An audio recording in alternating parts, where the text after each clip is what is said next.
Hey everyone, it's Emily here. I hope you're having a beautiful day so far. Today we are going to be making over my hallway. I am so excited to add some character to this space and give it a beautiful look, but also I'm going to be doing it for right around $100. This is a great DIY project that gives you a lot of bang for the buck and really transform any space in your home.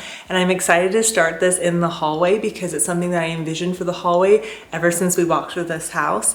And it also is going to kick off a new series that I'm starting here on my channel, maybe 1 or 2 videos a month, where I'm going to share with you different projects and DIYs that you can do to upgrade and give your builder grade home some character. I thought this would be a great start because our house is very basic, and as I work on it and add character, it's going to really transform the space, give it a unique style, and that's something I thought that you might enjoy and hopefully inspire you to take the basic and turn it into something absolutely beautiful the way you envisioned all along.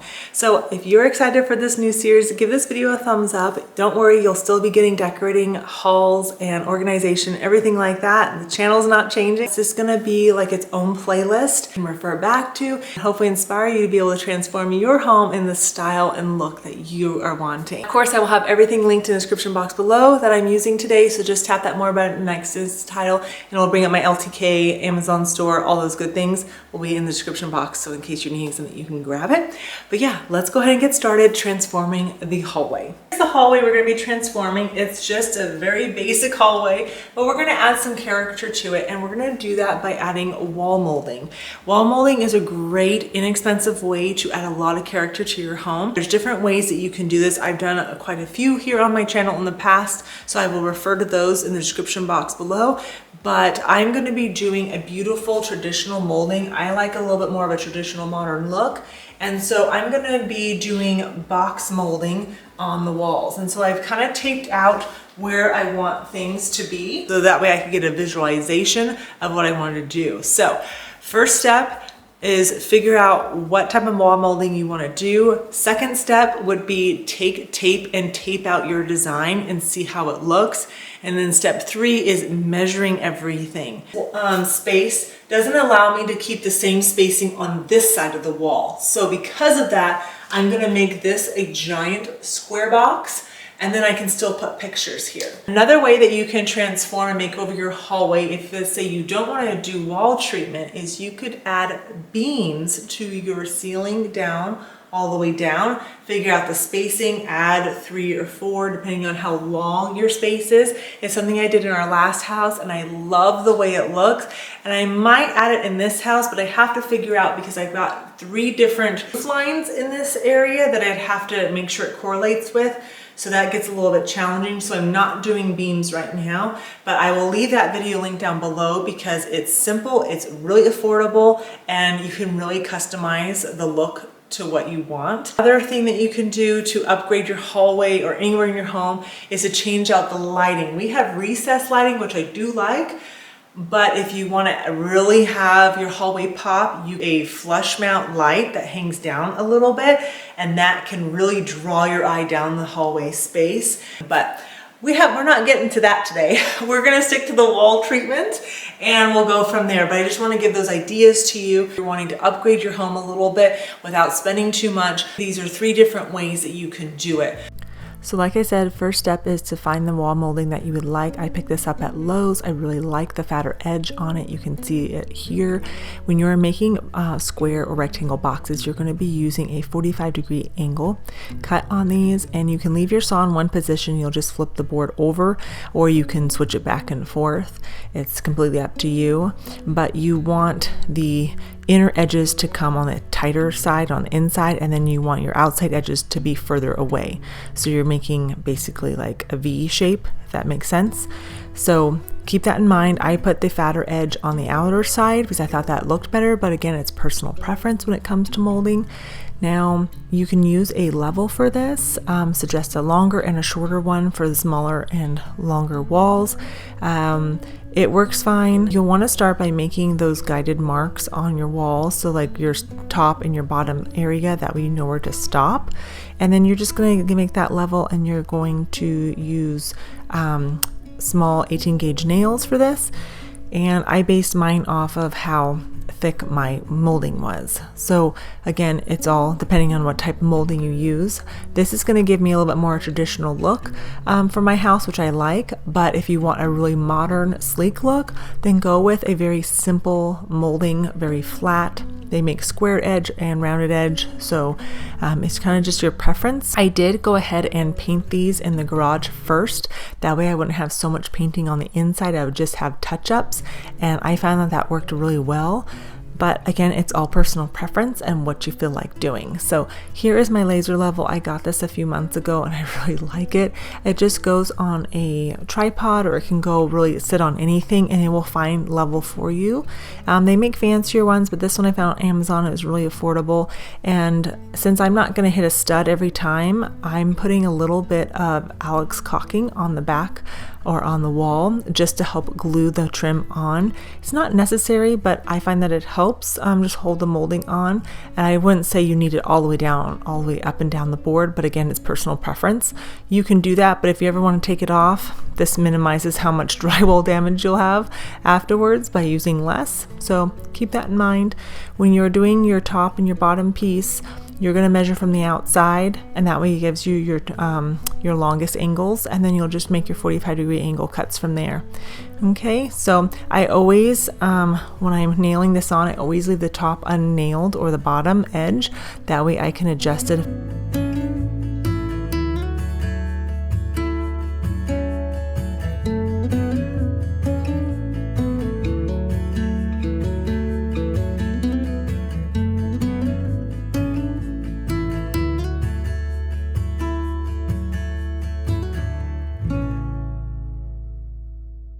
I'm basically repeating everything you saw me do over and over again. I like to do my vertical boards first and then do the horizontal ones, but you can do it in any order that you like.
Now for my bottom box, I am doing one long rectangle.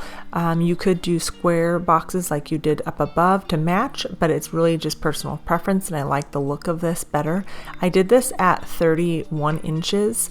That way if I did a table or something and I put this in other parts of the house, the rail would sit just slightly above a table so you could still see the molding. I like that, but you can do whatever height that you want. And then I kept it about 4.5 inches from the baseboard. Now this is where my angles changed. They were no longer 45s when I hit this area. So that was a little bit of a challenge for me to figure out. I messed up a few times, but that's okay. You just gotta take your time and figure out the angle. They ended up being 22.5.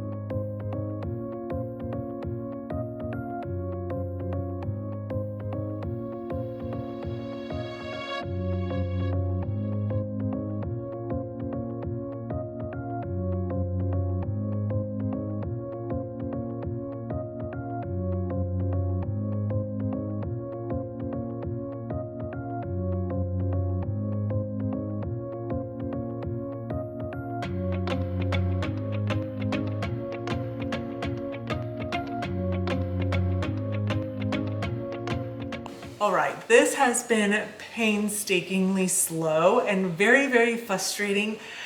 When I did this in our last house, I just made rectangular or square boxes, and that's very simple because it's just 45-degree angle cuts, okay? Stick with that. If you were planning on doing stairways or anything, I wish you all the luck in the world, let me tell you, because this has been really hard to figure out the angles, and it's just not clicking in my head like most things do, which is okay. But I found the easiest way to take the angle, because what I kept measuring was not working, was to basically take your board and cross it over and then mark the tip on each side and then free cut it. Because look how steep that angle is versus a 45. Can you see the difference there? So yeah, I was planning on doing this to the stair area as well. No. I'm not doing that. I'm gonna stick with this little corner, and then we're gonna be done, and we're going to fill all the holes, caulk all the edges, and then touch up some paint, and it'll be beautiful. So bear with yourselves, but I think I've got it for the most part. It's not 100% perfect, which it's okay. I'm not gonna get that. This is my only 45-degree angle here. And then, so that helps, and I've gotten this as close as it's going to get. So I'm a teeny bit off here, but what I did was I cut this one and then put it on this board and did the same thing, but then I ended up with a gap. So I tried to close it the best I could.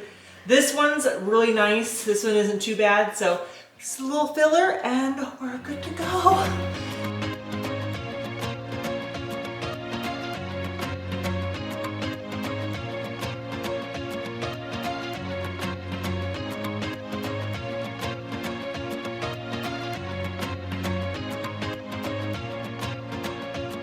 Now the molding is all up and it looks beautiful, but we're going to give it that finishing touch, which is adding that Alex caulking. It's paintable, and you're going to add that, a bead of that all the way around every edge, and then you're going to use your finger, wet it a little bit, and then go all the way around to press it in, just like you would for base trim and stuff. And it just gives it such a seamless look. It's really nice. And I also use this in some of the corners as well to mesh the boards, just to cover up where the seam is.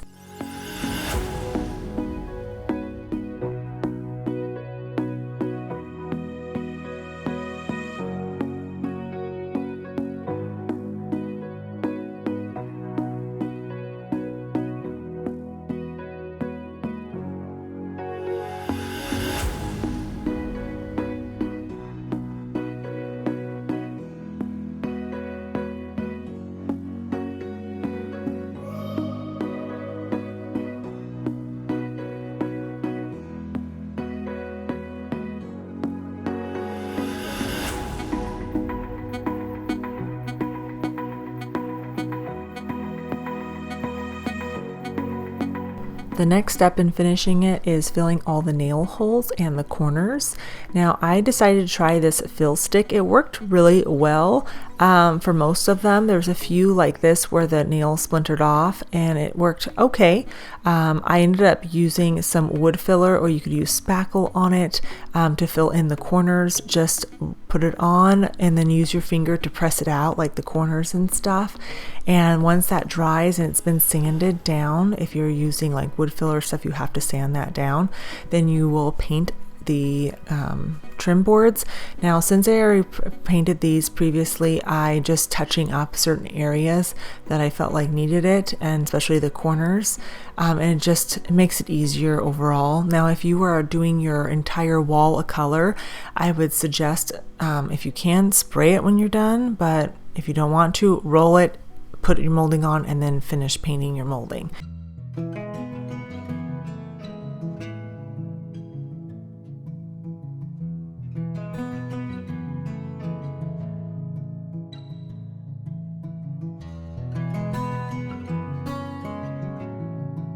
Here's a reminder of what the before looked like for the hallway, and here is the after. I think it turned out really beautiful. It still shocks me how much of an impact wall molding can do to your walls. It just really transforms the space and gives it a lot of character. I have 3 different size wall frames that I could go with. So first up, I have a smaller one, which I feel like is too small for the area. Maybe I would double stack the pictures. A 20 by 20 frame, and I feel like that looks really good. Adding a picture light above. The only thing is that when I look at it from the side, I feel like it sticks out a lot. So I might try to find one that's not, so it doesn't protrude out so much, but if it's tall enough, nobody's gonna hit their head anyways, but I feel like that adds a lot of character. Really large into a 20 by 26 frame. Another option I was thinking of are doing some candle wall sconces. Finding like a long piece of iron that will stick on the wall and then having the candle on it. I thought that would be really pretty too. So we have some options. I will hopefully share that with you in the coming videos. So hopefully this is giving you some good ideas on ways that you can add character to your home without breaking the bank. I'm still shocked at how much of an impact this wall molding has made in the hallway. It really just transforms the space and adds a lot of character, and I can't wait to continue to transform my home and everything. So make sure you're subscribed so you don't miss out on upcoming videos. I have the laundry room and mudroom to work on. We're gonna be adding cabinetry, working on the whole layout in there, doing different wall treatments in there. We're gonna be working on the dining room here soon, building a dining room table. I have the bathroom to work on, pantry to build out and everything. So we have a lots of projects coming up, and I hope you're excited. Of course, I'll be doing different makeovers and decorating along the way, and I'll be sharing my spring favorites with you here soon. So you'll stick around and be inspired by my channel and everything.